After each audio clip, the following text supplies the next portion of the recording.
வணக்கம் நண்பர்களே, உங்கள் அனைவரையும் மீண்டும் சந்திப்பதில் மகிழ்ச்சி. நான் அண்ணாமலை சுகுமாரன், இனிய தமிழ் அமிர்தம் சார்பில் பேசுகிறேன். இன்று நாம் ஒரு அதிசயமான கண்டுபிடிப்பை பற்றி பார்க்கப் போகிறோம். உங்களால் நம்ப முடியுமா? வட இத்தாலியில் உள்ள ஆர்மேனிய மடாலயத்தில் 18ஆம் நூற்றாண்டை சேர்ந்த தமிழ் ஓலைச்சுவடிகள் அண்மையில் கண்டுபிடிக்கப்பட்டுள்ளன. இப்போதைய இத்தாலிதான் அந்த நாள் ரோம் என்பது தெரியும் தானே? இந்த கண்டுபிடிப்பு நம்மை சென்னையின் பழைய தெருக்களுக்கு அழைத்துச் செல்கிறது. அதுவும் ஆர்மேனியன் தெரு என்ற வரலாற்று சிறப்புமிக்க ஒரு இடத்திற்கு. இந்த தெரு இப்போது அரண்மனைக்காரன் தெரு என்று அழைக்கப்படுகிறது. ஆனால் அதன் உண்மையான பெயர் எப்படி வந்தது தெரியுமா? 18ஆம் நூற்றாண்டில் ஆர்மேனிய வணிகர்கள் சென்னையில் குடியேறினர்.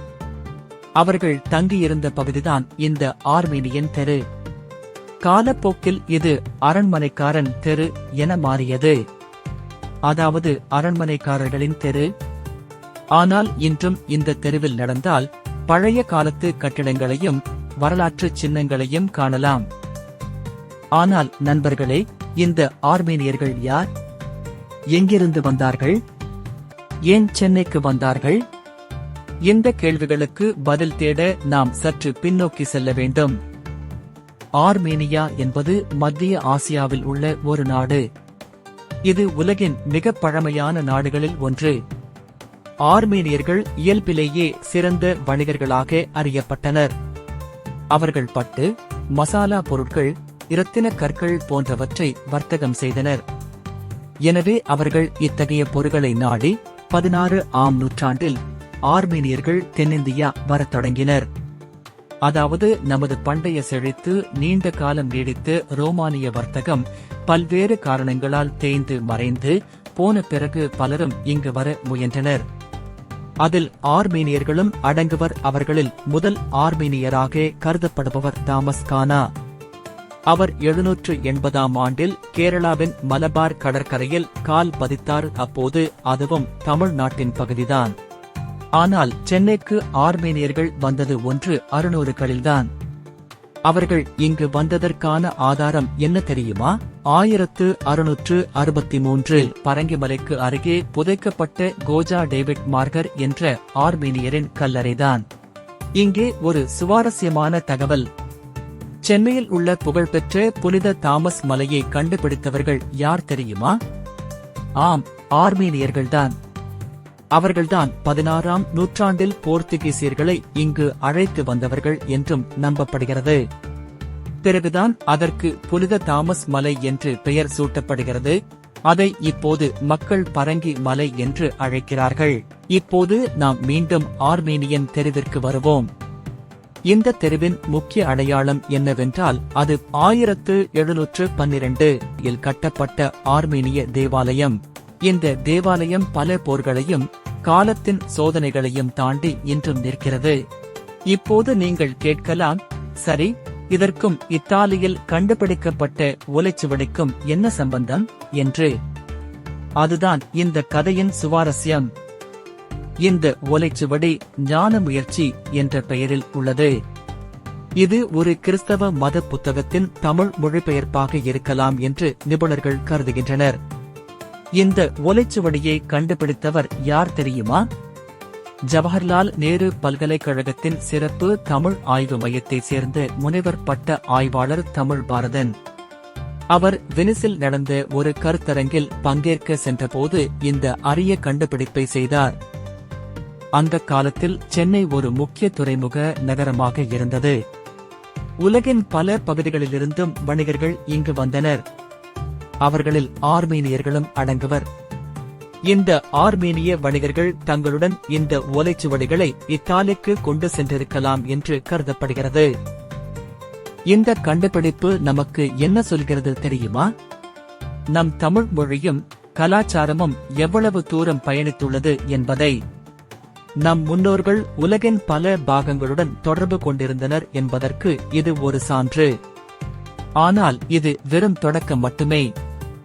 இந்த ஓலைச்சுவடியின் உள்ளடக்கம் என்ன? அது எப்படி எழுதப்பட்டது? யாரால் எழுதப்பட்டது? இது போன்ற பல கேள்விகளுக்கு இன்னும் பதில் முழுமையாக கிடைக்கவில்லை. தற்போது ஆராய்ச்சியாளர்கள் இந்த ஓலைச்சுவடியை ஆய்வு செய்து வருகின்றனர். அவர்கள் இதன் உள்ளடக்கத்தை முழுமையாக புரிந்து கொள்ள முயற்சி செய்கின்றனர்.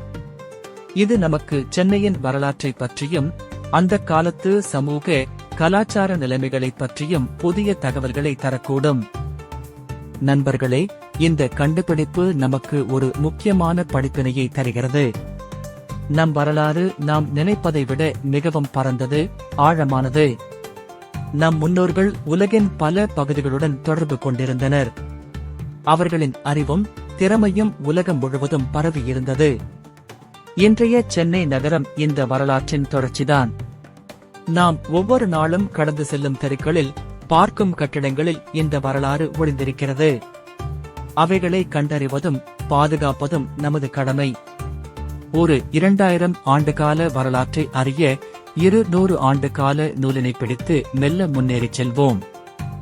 எப்படியோ கிடைக்கும் தரவுகளைக் கொண்டு வலிமையாக உண்மை வரலாறு கட்டமைக்கப்பட வேண்டும். என்ன நண்பர்களே, நான் அண்ணாமலை சுகுமாரன். இந்த வீடியோ உங்களுக்கு ஆர்வமளித்ததா? உங்களை சிந்திக்கத் தூண்டியதா? இன்று நாம் வரலாற்றில் ஒரு பயணம் மேற்கொண்டோம்.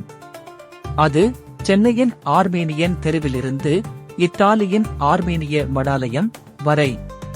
இந்த பயணம் நமக்கு நம் வரலாற்றின் பெருமையை உணர்த்துகிறது. நாம் தொடர்ந்து ஆராய்ந்து கற்றுக்கொண்டு நம் கடந்த காலத்தின் மர்மங்களை விளக்க முயற்சிக்கும் போது மறைந்திருந்த நமது முன்னோர்களின் குரல்கள் வெளிப்பட்டு நம்மை எதிர்காலத்தை நோக்கி வழிநடத்துகின்றன.